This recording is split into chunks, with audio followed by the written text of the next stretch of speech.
second season of Black Lightning aired from October 2018 to March 2019, and once again starred former retired superhero Jefferson Pierce, aka Black Lightning, played once again by Cress Williams, as he returns to action in order to protect the fictional city of Freeland from various criminal threats, most of those sent out by criminal overlord Tobias Whale, played once again by Martin Jones III. He is assisted in his fight against evil by his ex-wife, Lynn Stewart, played once again by Christine Adams, and his two daughters, Anissa Pierce, aka Thunder, played by Nafessa Williams, and Jennifer Pierce, who eventually becomes the hero known as Lightning, played by China and McClay. And they're all assisted by Taylor and their man in the chair, Peter Gamby, played by James Remar. Now, this particular season also saw the family deal with each of their own kind of minor problems or major problems that they each had to overcome. For example, Jefferson Pierce at the start of the season is told that he pretty much he's given a choice and he has to step down as principal of Garfield High. Basically what they say to him is that during the crisis that happened during the previous season, you weren't there. Just like because Black Lightning and Thunder were both there to deal with Tobias Whale and Painkiller, Jefferson Pierce wasn't at the school when it was in crisis. He was basically given a choice, and he says, "Okay, I'll step down." And Garfield High ends up getting a new principal, Michael Lowry, played by PJ Byrne, who's, I think the kindest way to say it is he's a little bit blunt.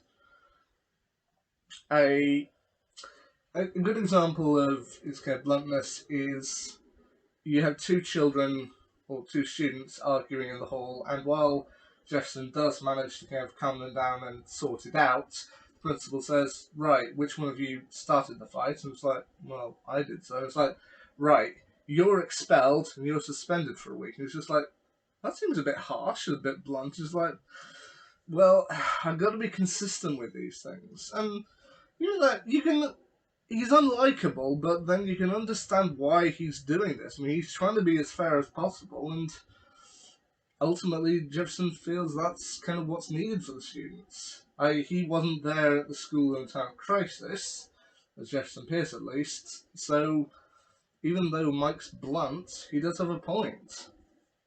Anyway, as I said, that's his main story. Lynn's main one is that she has to there are a load of kids who have been exposed to a drug called green light, who are now being kept in pods, and as a scientist, she has to kind of work out a way to kind of cure them or reintegrate them.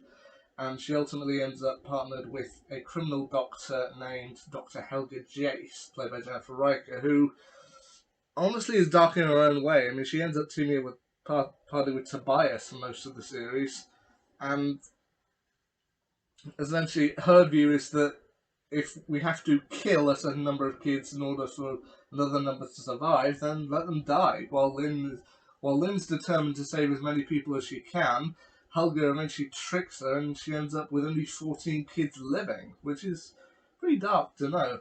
Anissa has a storyline in which Jefferson can ultimately see she's becoming kind of overconfident and cocky, so tells her that she can't be like that, which eventually leads to her moving out.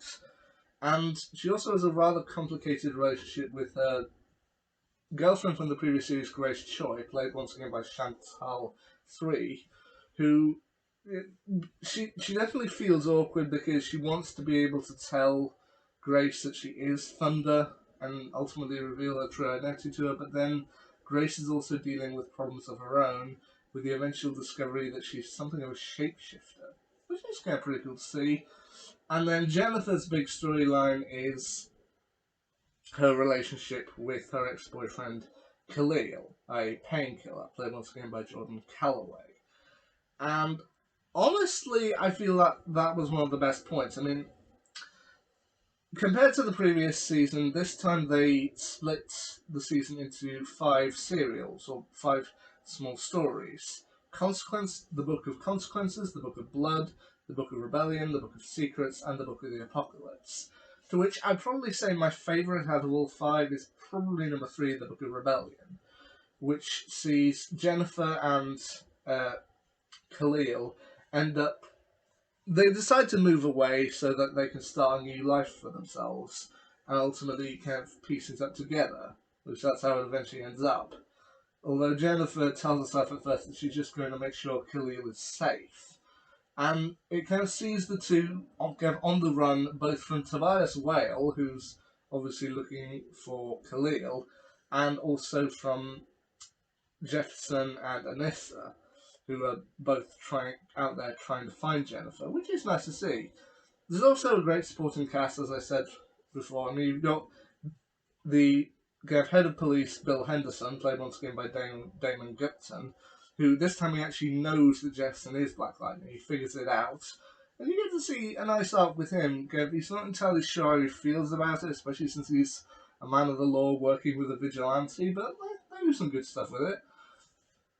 And the other major character that I feel I have to mention here is there's an agent named Percy O'Dell, played by Bill Duke, who I know he does turn out to be kind of on the good side later on, as I know in season 3 he ultimately creates a new suit for Jefferson, but he is one of those characters who in season 2 appears to toe the line. You're not entirely sure whether he's good or bad. I mean, most of the time, you know he's doing stuff for good, but then the way he talks to Lynn later on, going, "We have to do this," is just so cold and blunt that you're not entirely sure which side he's on. Anyway, they do have to deal with a lot of stuff this particular season, including not only Tobias and the Podkids, but there's also the agency that O'Dell works for, the ASA, which Gamby was previously a member of. Gamby ends up having a fake death this season, which does that. It's actually a pretty good storyline. You do get to see how the characters react to his death. And then when he's ultimately revealed to be not dead, I mean, they're glad that he's alive, but they're also pissed that he lied to them or didn't tell them that he was alive. It's like, well, I had to do so for your protection. And the other big thing is the Masters of Disaster. Tobias ends up nicking a couple of pods which contain people with certain superpowers, and that he wants to essentially bring down Freeland. And ultimately, I think this is a good season. He's also assisted throughout the majority of the season by a new henchwoman named Giselle Cutter, played by Kieran Giovanni, who, I will admit, her poison knife, she does actually have some really good parts throughout this. So overall, I think season 2 of Black Lightning, while I felt it was a little slow starting off, it did pick up eventually, and I am glad I saw it. So Black Lightning season 2, I would definitely give a thumbs up to. I know that season 3 is ultimately where the big stuff happens, and where Black Lightning would eventually end up joining the Arrowverse proper, following Crisis on Infinite Earths.